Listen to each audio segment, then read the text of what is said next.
yani ni sanaa ya wachongaji, ni sanaa ya wachoraji ambayo itakuwa ina elimu, ina workshop na maslahi mapana ya nchi yetu. Vile vile festival yetu hii ni festival ambayo ni outdoor.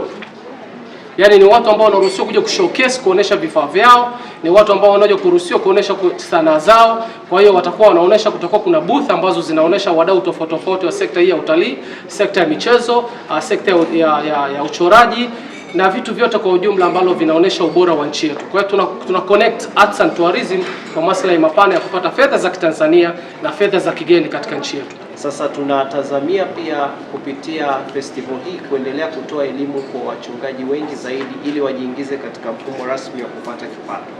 Lakini eneo la pili tumelenga kuanza hii festival yetu katika huu mkoa wa Arusha, tukilenga kwamba itakuwa ni wigo wa kuwavuta watu wengi zaidi, maana tunajua Arusha ni hub center ya tourism, ambapo baada ya watu hawa kukutanika na kupata elimu na kuwagundua hawa wachongaji na watu wa sanaa, pia ni fursa ya kupanua mianya ya kufikia pia maeneo yetu ya utalii. Shida kidogo kupata wasaa au wakati au tukio la kuonesha kazi zetu sisi wachoraji, lakini kwa ujio hilo tunashukuru sana, tumejiandaa kwa kila namna.